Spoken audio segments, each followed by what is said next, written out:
In this video, I'm going to go over the 2 questions on translation that I gave you on Google Classroom. If you have not had a chance to answer those questions, please answer them first before you continue watching this video. So at this point, what you should already have done is your warm-up for today, the video lesson in which you took notes inside your notebook. Then you should have attempted the questions on your own based off of the notes that we did together. I don't want you to get frustrated. I just want you to attempt it. If you get stuck, it's fine. Go ahead and start watching the video and just get ahead, look at how I do question 1 or look how I start the first point. So this video serves as a reference for you to see how you did on those questions because we're not in the classroom and I can't check on you. So this is the best that we can do right now. So I'm going to go ahead and go over the translation questions, and then I am going to go over the exit ticket question. But again, if there's any question that I'm going over that you haven't done yet, you have to pause and go do it first before you watch the video. All right, so in our lesson today, we talked about translation. Translation is simply when we just slide or move a figure from one place to the other. We don't make it bigger, we don't make it smaller, we don't change its position, all we do is slide it. So, if you recall from my video lesson, translated figures typically also are congruent because, again, I'm not changing anything, I'm just moving its place.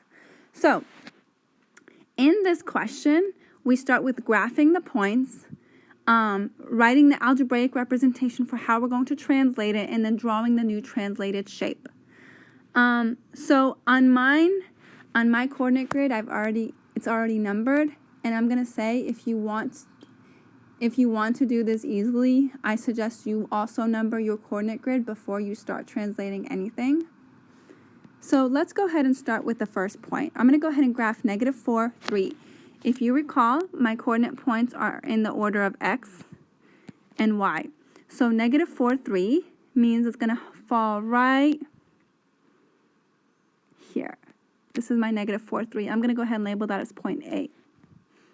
Point B is 1, 3. My point B is going to be at 1, 3.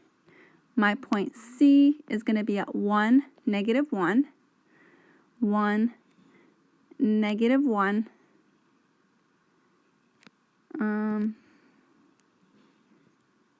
Sorry, my stylus is just not responding right now. 1, -1, I'm going to call that point, remember this was point B, this is point C. And my point D is at -4, 1. -4, -1, my bad. -4, -1. So we already know that so if we want to go ahead and connect our points, we can see that this shape is a rectangle. Okay, so that's our original shape. Now we're going to go ahead and translate it. And all that means is we're going to go ahead and move it. How are we going to move it? Well, anytime we see the words down or up, that means we're referring to the x-axis because we know that my bad. Anytime you see down, you're referring to the y-axis. Anytime you see left or right, you're referring to the x-axis. So, in writing an algebraic expression, we're going to determine what happens to x and what happens to y. Because it says 5 units down, I know that that's going to affect the y-axis. So my y is going to be y minus 5 because when I go down, if you look at this coordinate plane, when I go down, I'm getting smaller. So it's going to be y minus 5 and 2 units to the left. Think about this like a number line. On a number line, if I'm going to the right, I'm getting bigger. If I'm going to the left, I'm going smaller. So if I'm going to the left, then I'm subtracting. So x, how much am I subtracting? 2 units, so x minus 2. This is my algebraic representation of where what that basically means is this is the rule that I'm going to use to determine where my new points are going to be. X minus 2, y minus 5. So I'm going to use this rule on these points right here to determine what my new points are going to be. So for example, and let me use a different color so that this is easier to visualize. You know how I feel about color coding things. So my new point, A, is going in A prime. I'm using a little comma or a little apostrophe on top. That represents A prime, my new figure. A prime is going to be, remember, x minus 2. So what's negative 4 minus 2? That should give us negative 6. Comma. Y minus 5. What's 3 minus 5? 3 minus 5 should give us negative 2. So my first point, A, is going to be negative 6, negative 2. Negative 6, negative 2. That's my A prime. That's my new A prime. See, it just slid. It just slid a little bit. Now, my B prime, remember, I'm going to do x minus 2, so 1 minus 2, and 1 minus 2 should give us negative 1. And then 3 minus 5. 3 minus 5 should give us negative 2. So my B prime is going to be negative 1, negative 2. Negative 1, negative 2 is my B prime. That's where my new B point is going to be. My C number is my C is going to be, I'm going to take my x and I'm going to subtract 2 from it. So 1 minus 2 is negative 1. This is for C, by the way. And negative 1 minus 5 is negative 6. So C is going to be at negative 1, negative 6. Negative 1, negative 6.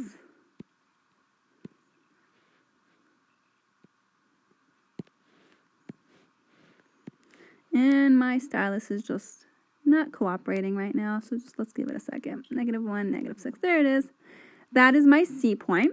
And my D point was originally, and I know you can't tell because I sort of started writing over it, but originally D was at negative 4, negative 1, but I'm going to go ahead and translate it. So negative 4 minus negative 2, negative 4 minus 2 should give me negative 6. And negative 1 minus 5 should also give me negative 6. So D is going to be at negative 6, negative 6. Okay, and that's D. So if I can go ahead and connect my dots again.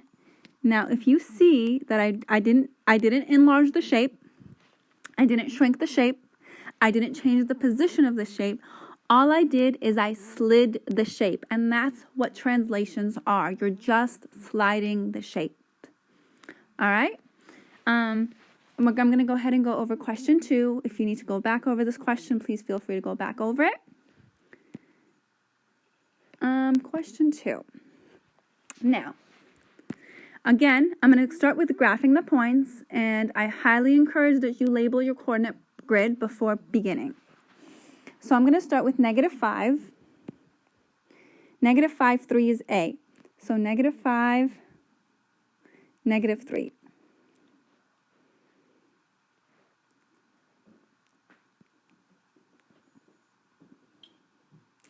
That's my A point. My B point is at 1. By the way, you can already see that this point has 3 points, or this shape has 3 points, so we can already probably tell it's a triangle. 1, negative 7. 1, negative 7 is going to be right here, and that's B. And C is going to be negative 5, negative 7. Negative 5, negative 7. Okay, so it's a right triangle. There we go. This is our original shape. Now we're going to go ahead and translate this shape. Let's look at the rule first. The rule says that we're going to go 6 units up. If we go, I'm going to remind you that anytime we go up or down, we are referring to the y-axis, and anytime we go to the left or to the right, we're referring to the x-axis. So if we're going to go 6 units up, that means I'm going to take y and I'm going to add 6 to it. Let's go back and see what we do to x. And we're going 4 units to the right. Remember, to the right is adding and to the left is subtracting. So we're going to take x plus 4. X plus 4 and y plus 6. Let's use these rules to determine what our new points are going to be.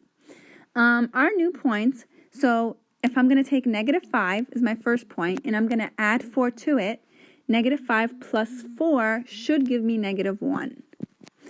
And negative 3 plus 6, why am I doing plus 6? Because my rule says that to the y-axis I'm going to add 6, and because this is x and this is y. So negative 3 plus 6 should give me 3.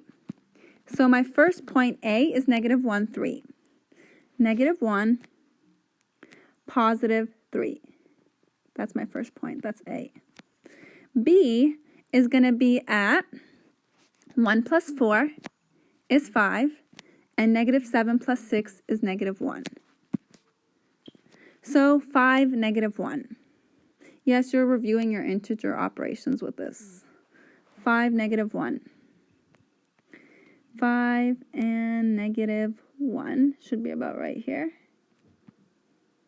And then our third point, C, is negative 5, 7. If we take negative 5 and we add 4 to it, that gives us 1. I'm sorry, negative 1. And if we take negative 7 and we add 6 to it, that should give us negative 1 as well. So our third point is negative 1, which is right here. And this is my new translated shape. This was my original shape. This is my new shape. And this is translation. The shapes are both congruent, and the shapes are both in the same position. We've just moved their location. Now, if you hadn't had a chance to go over the closing or to complete the closing task, go ahead and complete the closing task, but I'm going to take a moment to go over it. So if you need to pause, actually solve the closing task in your Google Classroom, and then come back as I go over it with you. In this question, we're going to write an algebraic representation for a figure that is translated 2 units to the left and 6 units up. If it's to the left, remember, so we have x and we have y. And if we're going to the left and to the right, that refers to x because x goes to the left and to the right, and y goes up and down. So if we're going 2 units to the left, we're going to subtract 10. Because remember, anytime on the number line, when you go to the left, it's subtracting, and when you go to the right, it's adding. So we're going to be x minus 6 is my algebraic representation. And 6 units up, I'm going to add y plus 6. If I were going down, I can subtract, but I'm going down. I'm going up. So my algebraic representation will be x minus 6, y plus 6. Will this figure stay congruent? Yes, it will, because translation does not affect congruency. All translation does is it slides the figure to a new place. Okay? And that wraps up translations. Please let me know if you have any questions in the Google Classroom.